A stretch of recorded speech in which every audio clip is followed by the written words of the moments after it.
Cette vidéo est sponsorisée par RPG Radio Pays de Guéret. Aujourd'hui, on va s'intéresser à un pays qui fait pas forcément l'actualité tous les jours.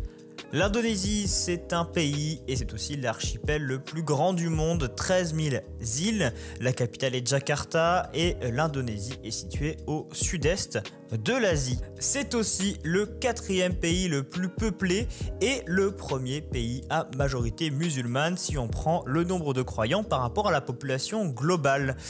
Ça ne sert à rien ces informations que je viens de vous donner, elles n'ont pas forcément d'utilité pour le reste de la vidéo, mais si jamais vous jouez au Trial Poursuite, ça peut vous faire un camembert en plus, donc eh bien écoutez, voilà, moi je donne, j'aime beaucoup donner des infos comme ça, prenez les informations et mangez-les, tiens. L'Indonésie a vécu une histoire assez particulière avec le rap, une histoire assez houleuse qui nous ramène dans les années 90. À cette époque, la plupart des artistes commencent à s'intéresser aux courants occidentaux alternatifs comme le punk, le métal ou encore le rap qui va nous intéresser aujourd'hui. Le pionnier dans le rap en Indonésie, c'est Iwaka qui est le premier artiste à avoir composé un album de rap là-bas, Ku Ingan Kembali en 1992. Iwaka, il a un flow et des instrumentales très inspirés de Public Enemy et des Beastie Boys. Et au-delà de ça, il est très ancré dans le second degré. Il a par exemple composé un rap spécialement dédié au héros de DC Comics, Batman.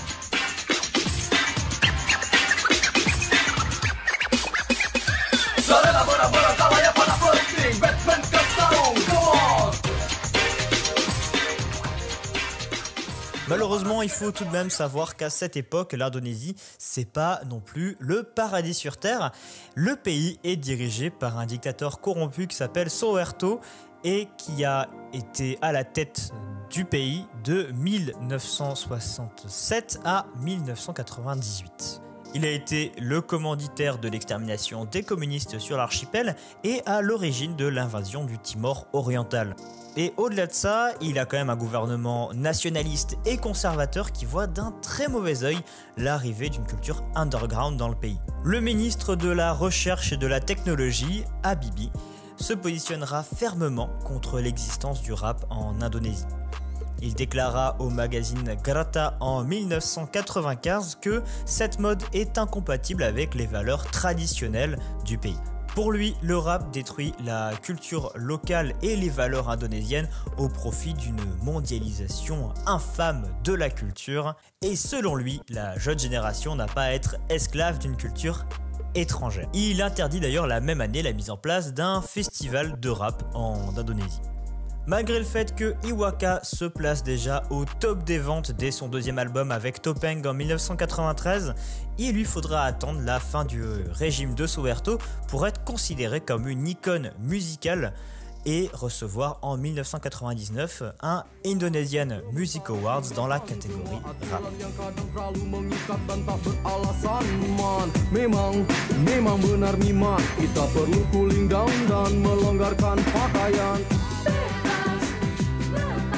Le morceau qu'on va écouter à l'instant, c'est Bebas, un morceau qui parle de liberté qui finalement représente assez bien le combat qu'il a fallu aux artistes pour enfin faire en sorte que le hip-hop soit reconnu.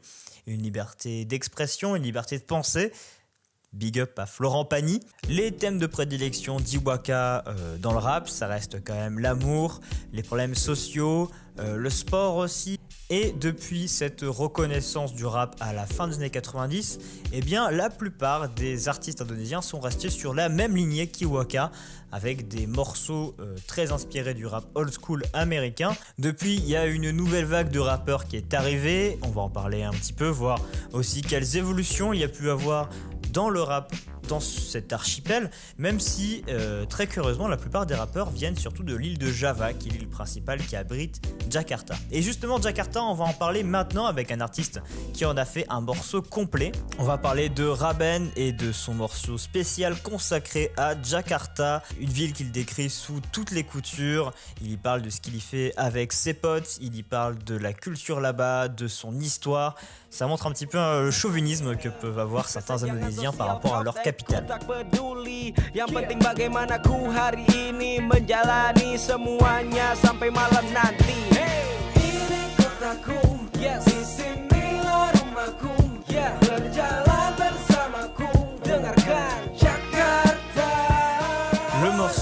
Jakarta, il a été produit par Seikoji et justement on va en parler assez rapidement. Seikoji, c'est un artiste qui vient de Bornéo, qui est une petite île d'Indonésie, un artiste reconnu dans le pays depuis les années 2000 et qui nous livre un rap assez old school. Un de ses morceaux les plus connus, c'est Primavera, qui a été diffusé sur YouTube, un morceau en featuring avec Della MC et Analyze et qui est samplé sur le morceau espagnol Bésame Mucho.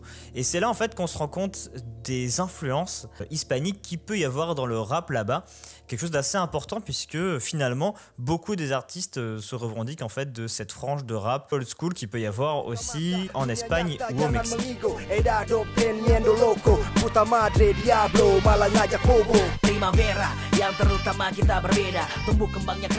Merci à tous d'avoir regardé cette vidéo, j'espère qu'elle vous aura plu. Le rap indonésien, c'est vrai qu'il est assez particulier par rapport à l'histoire et justement à tout ce combat qui ont finalement mené à ce que le rap soit tout aussi écouté que la pop là-bas. C'est un style de musique qui est maintenant reconnu, même plus que d'autres comme le rock ou la chanson plus traditionnelle. Et finalement, ce qui est assez intéressant, c'est de voir vraiment l'évolution qui n'est pas forcément si grande que ça, puisqu'en termes techniques, ils sont restés toujours sur quelque chose d'assez old school, comme on pourrait qualifier ça maintenant. Mais en termes de thèmes abordés, ils se sont énormément diversifiés avec le temps. Et on peut voir maintenant en fait qu'ils prennent des influences un peu partout, comme par exemple dans le rap hispanique. Si cette vidéo vous a plu, vous pouvez liker, vous abonner ou encore partager. Moi je vous dis à une prochaine fois et bisous.